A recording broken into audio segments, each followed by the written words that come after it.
Guys, Soni sir के platform में आप सभी का एक बार और दिल से स्वागत करता हूँ। आज की इस वीडियो में हम बहुत ही बेहतरीन तरीके से इलेक्ट्रिसिटी चैप्टर के एक्सरसाइज नहीं करेंगे। हालांकि इन टेक्स्ट क्वेश्चन करेंगे पहले दोस्तों। तो इन टेक्स्ट क्वेश्चन करेंगे पेज नंबर 172 से चैप्टर नंबर 11 नई वाली बुक में, और चैप्टर को करते हैं start. Page number 172, question number first. What does an electric circuit mean? Electric circuit की दोस्तों हमें डेफिनेशन पूछी इसमें। आंसर देखेंगे, a continuous and close path along with an electric current flow is called an electric circuit. A continuous and close path होता है electric circuit, और इसके साथ जब एक इलेक्ट्रिक करंट फ्लो किया जाए उसके अंदर, सर्किट के अंदर, उसे कहा जाता है इलेक्ट्रिक सर्किट। जैसे ये एक सर्किट बनाया हुआ है जिसमें एक वोल्ट मीटर लगा हुआ है और ये बल्ब लगा हुआ है, और यहाँ पे कुछ प्लस माइनस और 6 वोल्ट की बैटरी लगी हुई है। तो ये दोस्तों एक है हमारा circuit.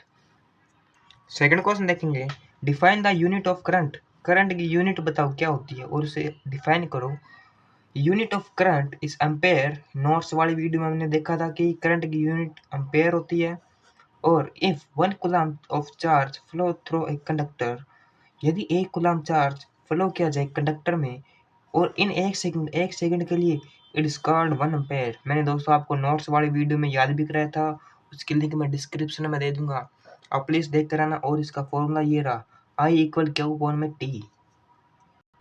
Next question, calculate the number of electron constituting 1 coulomb of charge. 1 coulomb of charge में कितने इलेक्ट्रॉन होते हैं, हमें वो कैलकुलेट करने दोस्तों। हमें नोट्स वाली वीडियो में पढ़ा था कि क्यू इक्वल एन ई होता है, जो नंबर ऑफ इलेक्ट्रॉन, और एक इलेक्ट्रॉन में कितने कूलम्ब होते हैं और एक कूलम्ब में कितने इलेक्ट्रॉन होते हैं, वो हमने सब पढ़ा था। तो देखते हैं, चार्ज ऑन 1 इलेक्ट्रॉन, एक इलेक्ट्रॉन में कितने चार्जेस होते हैं, ये देख लिए। 1.6 इंटू 10 की पावर माइनस 90 कूलम्ब ये होती है इनमें।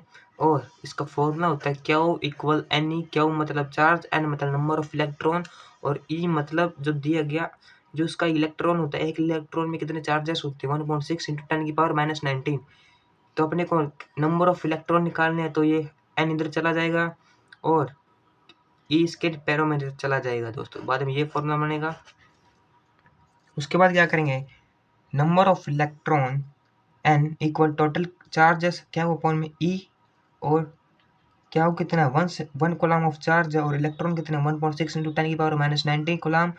और इसको कैलकुलेट करने पर ये पॉइंट ऊपर जाकर ये इसे 10 से 16 कटेगा 6.25 पर, और ये इससे एक पॉइंट लेके ऊपर ये 18 हो जाएगा प्लस में, और इलेक्ट्रॉन इसका answer. Page number 174, question number first, name a device that help maintain A potential difference across a conductor. ऐसा कौन सा डिवाइस है जो पोटेंशियल डिफरेंस को मेंटेन रखता है, सेल या बैटरी? आसान सा आंसर है दोस्तों।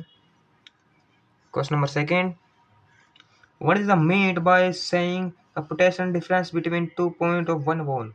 दोस्तों इसमें सीधा सीधा 1 वोल्ट की डेफिनेशन पूछी है तो बता देते हैं। The potential difference between 2 point is said to be 1 volt.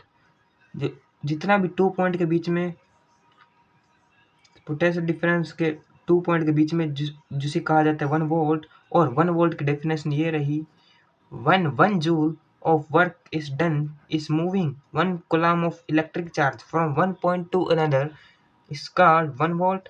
1 joule work is done carrying 1 coulomb of electric charge from one point to another। ये अपने नोट्स में पढ़ा था, ये थोड़ी सी अलग डेफिनेशन है, वो भी लिख सकते हो आप, डिस्क्रिप्शन में जाके देख लेना उस नोट्स वाली वीडियो को। और ये रहा potential difference equal 1 joule upon में 1 कूलम्ब, और उसके बाद बनेगा हमारा formula V equal W upon में क्यू।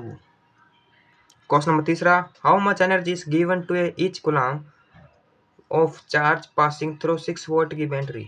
6 वोल्ट की बैटरी के ऊपर हम हर एक ईच मतलब 1 कूलम्ब पास कराए चार्ज को, तो कितनी एनर्जी हमें मिलेगी? आंसर देखते हैं। आंसर देखेंगे इसका, चार्ज कितना है 1 कूलम्ब, मतलब ईच कूलम्ब मतलब 1 कूलम्ब होता है दोस्तों। वोल्टेज कितनी है 6 वोल्ट दिया हुआ अपने को, और वर्क डन होता, वर्क होता वही एनर्जी होता है, ये दोनों एक ही होते हैं दोस्तों। इसलिए पोटेंशियल डिफरेंस का लगेगा formula V equal W upon में क्यू। तो V और हमें निकालने की एनर्जी, और एनर्जी निकालनी है तो वर्क गेजिंग लग जाएगा यहाँ पे ई, वर्क है जो एनर्जी की फॉर्म होती है, और वोल्टेज कितनी 6 एनर्जी निकालनी है, और क्या कितना 1, तो इसके साथ क्रॉस मल्टीप्लाई कर लेगा क्योंकि ये ब्रैकेट में है 6 × 1, और ये यहाँ पे 6 × 1 इक्वल 6 जूल एनर्जी बनेगी दोस्तों हमारे पास। ये लिखा हुआ है hence energy is given to each coulomb charge is 6 joule. 181 set तीसरा question number 1, on what factor does resistance on depend, resistance किन फैक्टरों पर डिपेंड रहता है, ये भी हमने नोट्स में पढ़ा था। The resistance of conductor depend, ये इन पर डिपेंड रहता है। पहला on the length of resistance, on length पर, रेजिस्टेंस प्रोपोर्शनल होता है लेंथ पर। On it's area of cross section, inversely proportional होता है कि एरिया ऑफ क्रॉस सेक्शन का। और on the nature of material, material का नेचर कैसा है। और टेम्परेचर ऑफ कंडक्टर, ये रहा टेम्परेचर ऑफ कंडक्टर। ये 4 पॉइंट लिखने हैं दोस्तों अपनी नोटबुक में। क्वेश्चन नंबर दूसरा 181 पेज नंबर का, will current flow more easy through a thick wire और a thin wire of the same material what when connect with the same source why. हमें बता, इसमें इस क्वेश्चन में हमें पूछा गया है कि करंट फ्लो करा जाए एक बड़ी तार के अंदर और एक पतली तार के अंदर और सेम मटेरियल सेम वायर है वो, जब कनेक्ट किया जाए और सेम सोर्स से, जब क्या होगा, करंट पतली वाली तार में ज़्यादा फ्लो होगा या बड़ी वाली तार में ज़्यादा फ्लो होगा। आंसर देखते हैं। The current will flow more easy through a thick wire, thick wire के अंदर इजीली फ्लो होगा current than a thin wire of the same material. Large the area of cross section of a conductor, smaller is resistance of the conductor. हमने resistance किन किन बातों पर depend रहता है ये देख सकते हैं आप। रेजिस्टेंस होता है वो इनवर्सली प्रोपोर्शनल होता है एरिया के, मतलब जितना एरिया बढ़ेगा उतना ही रेजिस्टेंस घटेगा, रेजिस्टेंस घट गया तो करंट बढ़ेगा। इसलिए बड़ी वायर का, जैसे ये वायर है एक बड़ी सारी, इसका एरिया बड़ा है तो रेजिस्टेंस कम होगा, और रेजिस्टेंस कम होगा तो करंट भी ज़्यादा फ्लो होएगा इसके अंदर। और जैसे एक थिन वायर है, इसका एरिया कम है, इसका एरिया कम है तो रेजिस्टेंस बढ़ेगा, रेजिस्टेंस बढ़ेगा तो करंट कम फ्लो होएगा। इसलिए इसका answer thick wire is the right answer, क्योंकि area of cross section of conductor हम देख चुके हैं। क्वेश्चन नंबर तीसरा, let the resistance of electric component remain constant while the potential difference across the two ends of a component decrease to half of the firm value. What change will occur in the current through it? इसमें सीधा सीधा पूछा है कि जो resistance है जो electric component से जो कांस्टेंट है, the potential difference across two end में जो पोटेंशियल डिफरेंस है वह कांस्टेंट है रिमेन, और जो कंपोनेंट है उसे डिक्रीज किया जाए हाफ करने के लिए फार्मर की वैल्यू के। और क्या होगा, क्या चेंज होगा जब करंट थ्रो होगा उसके अंदर। तो आंसर देखते हैं सीधे पहले। When potential difference half the current flow तो कंपोनेंट आल्सो हाफ।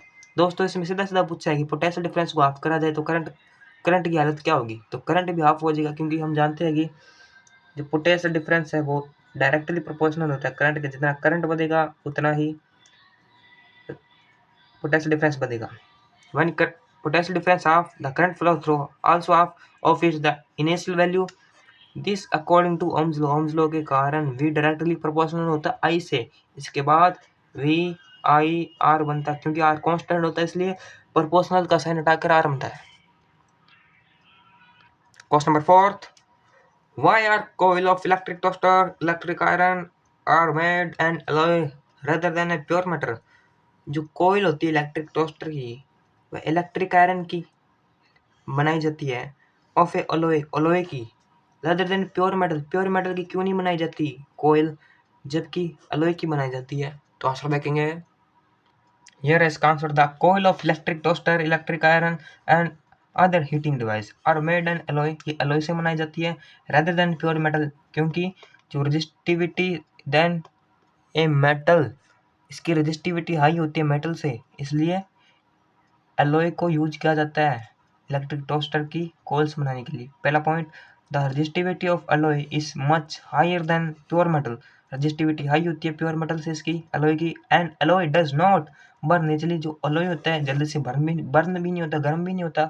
और इवन एट हाई टेम्परेचर पे भी ये गर्म नहीं होता, जबकि यह रेड हॉट हो जाता है, मतलब लाल सा पीला सा हो जाता है, जबकि ये जलता नहीं है। आंसर नंबर होगा कंप्लीट। क्वेश्चन नंबर 5वां, use the data in the table 12.2 में अपने एनसीईआरटी में एक टेबल दिया हुआ है बुक में पेज नंबर 207 में to answer the following. First, which among iron and mercury is a better conductor. क्यों माना जाता है कि आयरन और मरकरी है जो बेटर कंडक्टर है। फर्स्ट आंसर देखेंगे इधर, रजिस्टिविटी ऑफ आयरन, आयरन की रजिस्टिविटी होती है 10 इंटू 10⁻⁸ ओम मीटर, और resistivity of mercury 94 into 10⁻⁸ ohm metre ये होती है इसकी। और आगे देखेंगे answer, thus iron is better conductor. जो आयरन है वो बेटर कंडक्टर है because it lower resistivity than mercury. इसकी लोअर रजिस्टिविटी है मरकरी से, इसलिए ये गुड कंडक्टर है इलेक्ट्रिक करंट का। और second point, which material is best conductor. कौन सा मटेरियल है जो बेस्ट कंडक्टर है। Because silver has lower resistivity, therefore silver is the best conductor of electric current, क्योंकि इसकी रजिस्टिविटी सबसे लो होती है 1.6 इंटू 10⁻⁸ ओम मीटर, इन सब के मुकाबले कम है। अब आते हैं दोस्तों page number 185 set 4 question number 1, draw a set schematic diagram of circuit consisting of battery of 3 cell लगे हुए ऑफ 2 वोल्ट की battery, each 5 ohm resistor and 8 ohm resistor and 12 ohm resistor and plug key all the connect in series. सभी series में बंद हुए हैं। ये resistance R1 R2 R3 ये स्विच है। इसमें बताया था 3 सेल लगे हुए हैं 2 वोल्ट के, तो तीनों को मिलाकर बनते 6 वोल्ट। तो ये रहा हमारा cinematic diagram. Question number second, redraw वापस से बनाना ये diagram circuit. Question number 1, putting in the ammeter, इसमें एमीमीटर पुट करना है मेजर करंट के लिए, और through the resistor and voltmeter to measure potential difference across 12 ohm resistor. What would be the reading in the ammeter and voltmeter. And इसमें बताया कि volt meter और एमीमीटर की रीडिंग बतानी है हमें, वो क्या होगी आगे देखते हैं नेक्स्ट पेज पर। ये रहा हमारा रीड्रॉ डायग्राम। यहाँ पे कुछ नहीं लगाना है, 12 ओम पर लगानी है वोल्ट मीटर, हमें क्वेश्चन में बताया हुआ है। थोड़ा सा गलत है इधर, यहाँ पे एमीमीटर लगा दिया प्लस प्लस से क्योंकि लगाना जरूरी होता है, और स्विच और 6 वोल्ट की बैटरी। यहाँ पे देखते हैं नेट रेजिस्टेंस, रेजिस्टेंस कितने हैं 5 ओम 8 ओम प्लस 12 ओम, इन सभी को जोड़कर 25 ओम बनते हैं। और वोल्ट की वोल्टेज कितने 6 वोल्ट की, अकॉर्डिंग टू ओम्स लॉ के अकॉर्डिंग भी इक्वल आई आर होता है। जो आई है हमें निकालना, क्या करंट निकालना है सबसे पहले, उसके बाद ही रीडिंग निकलेगी सभी। तो आई इधर चला जाएगा, वी इधर चला जाएगा, और आर इसके पैरों में, नेट फॉर्मूला ये बनेगा। उसके बाद वोल्टेज कितने 6 और रेजिस्टेंस कितने 25, तो करंट निकलेगा हमारा 0.24 एम्पेयर।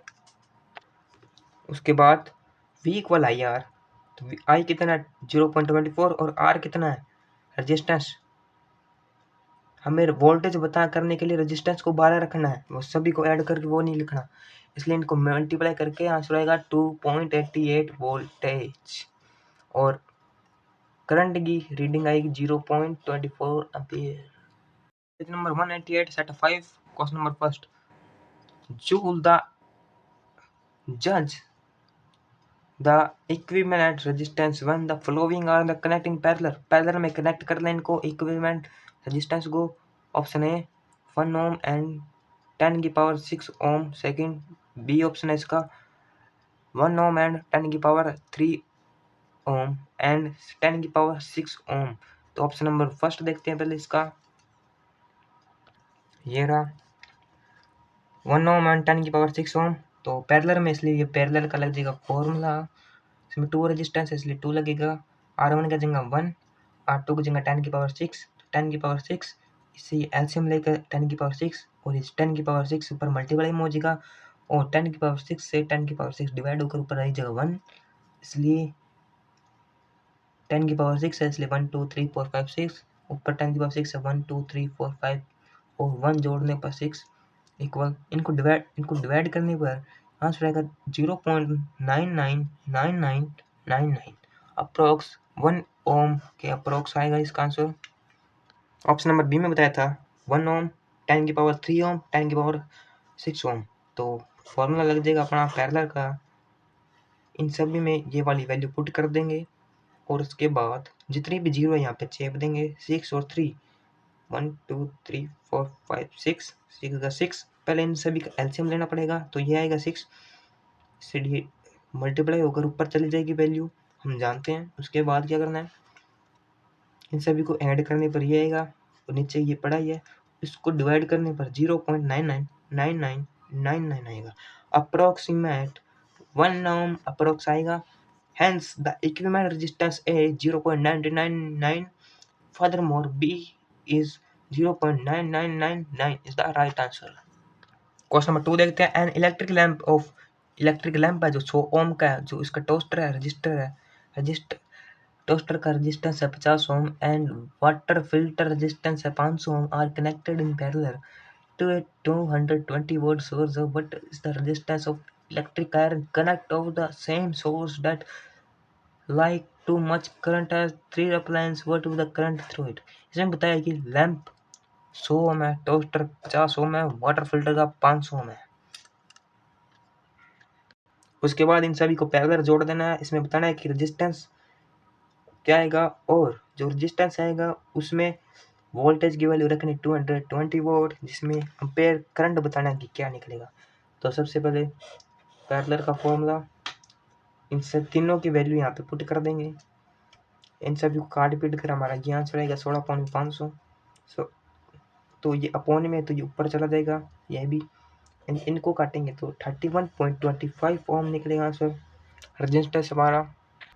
और गिवन वोल्टेज हमें दी हुई है तो इसलिए लगाएंगे ओम बाबा का लो, ओम्स लो, आई इधर जाएगा V अपॉन में R हो जाएगा। ये V कितना है 220 और R कितना निकला टोटल पैरेलल में 31.25, तो इनको काटेंगे तो 7.04 एम्पेयर अपना निकलेगा आंसर।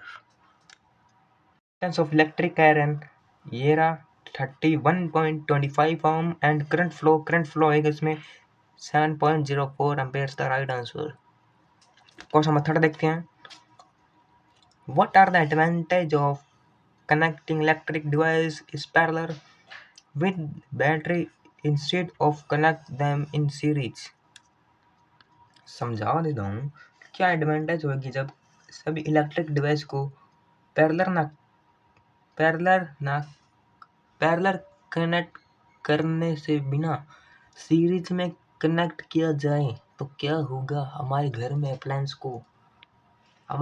अप्लायंस पैरेलल में होते हैं, अगर उनको सीरीज में किया जाए तो उनमें क्या फ़र्क पड़ेगा।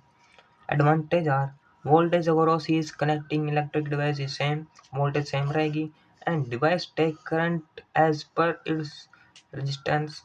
Second point, separate on off switch can be applied across each device, on off switch लगा सकते हैं ईच डिवाइस में। और total resistance in parallel circuit decrease, hence a great current flow may be drawn from cell। Total resistance होता है parallel circuit में वो decrease हो जाएगा, जिसके कारण ग्रेट करंट बहुत सारा करंट फ्लो होएगा ऐसे ही सेल से। If one electric device is damage, अगर एक इलेक्ट्रिक डिवाइस डैमेज हो गया तो इसके साथ साथ दूसरे भी डिवाइस डैमेज हो जाएंगे प्रॉपरली। क्वेश्चन नंबर 4 देखते हैं। How can be 3 resistance 2 ohm 3 ohm and 6 ohm connect in total resistance. इन सभी को कनेक्ट करके हमें आंसर 4 निकाल के बताओ और 1 निकाल के बताओ, इसमें ये पूछा है कैसे भी करो बल्कि। तो सबसे पहले ये रहे वो ऑप्शंस, हमें 4 और 1 ओम निकालना है, इनको सभी को कनेक्ट करके R1 R2 R3 ये अपना डायग्राम बनेगा। पहले 2 ओम, फिर इनको पैरेलल में करेंगे, पहले पैरेलल में करेंगे R2 और R3 को, 3 और 6 को, 1 अपॉन में R2 प्लस 1 अपॉन में R3, तो 6 प्लस 3 अपॉन में इसके 1 ऊपर 1 अपॉन में ये दोनों, तो एलसीएम लेके आंसर निकला 3.6, मतलब आंसर निकलेगा हमारा 2।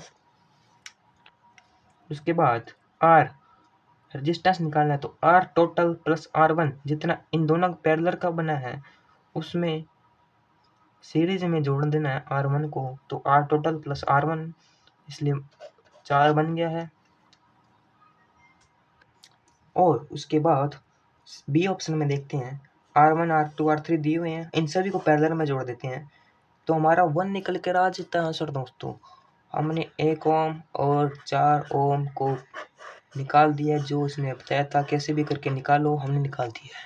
क्वेश्चन नंबर 5वां, what is option A highest, B lowest total resistance that can be secured by combination 4 coils of resistance 4 ohm 8 ohm 12 ohm 24 ohm।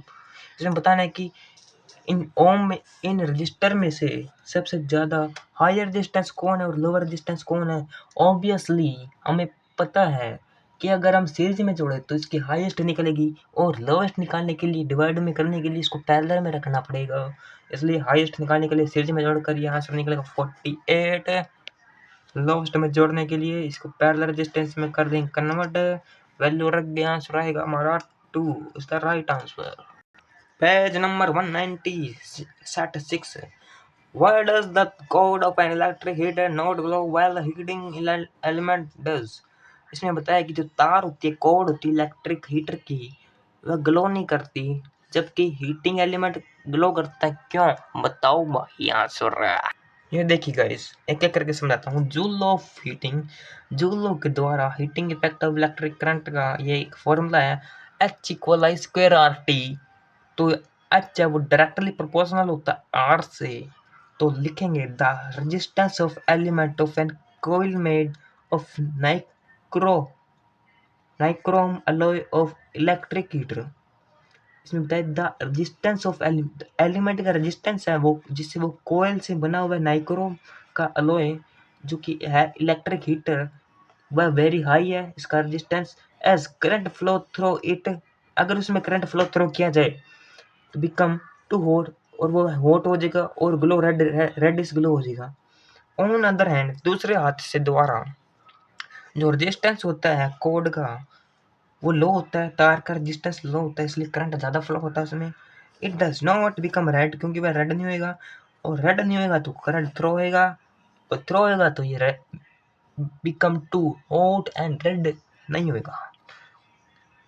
Question number 2, compute the heat generated while transport 96,000 coulomb of charge in 1 hour through a potential difference of 50 volt।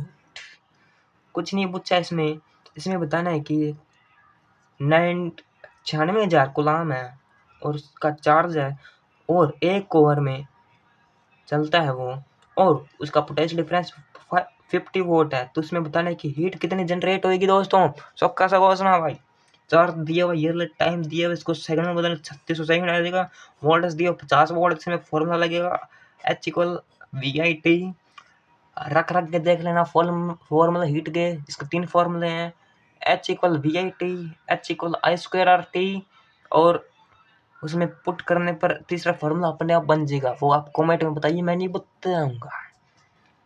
तो voltage दी हुई है 50, current दिया हुआ है H equal, दोस्तों इधर आ जाइए, इधर आ जाइए, रुको जरा सब्र करो।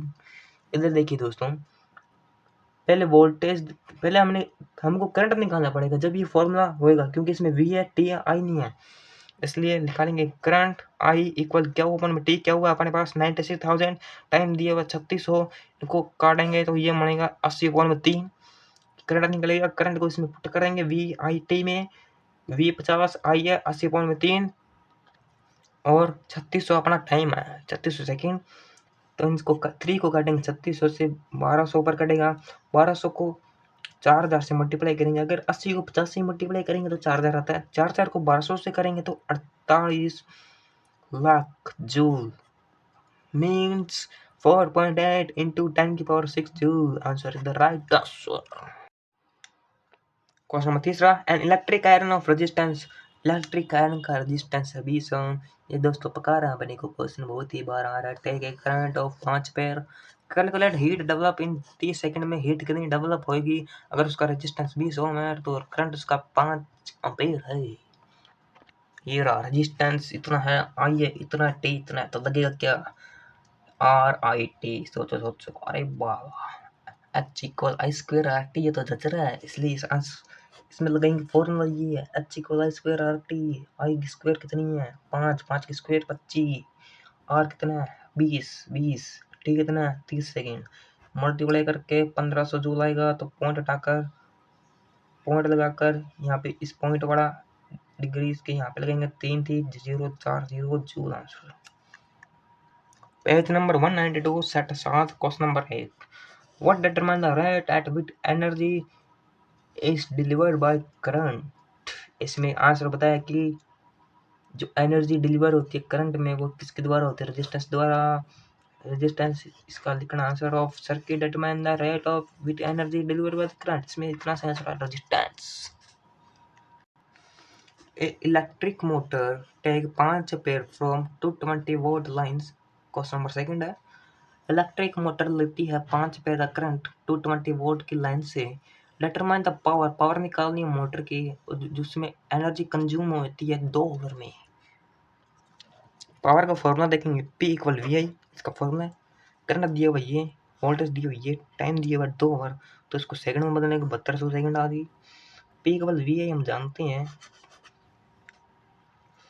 तो इसको मल्टीप्लाई करने पर 1100 वोल्ट आएगा।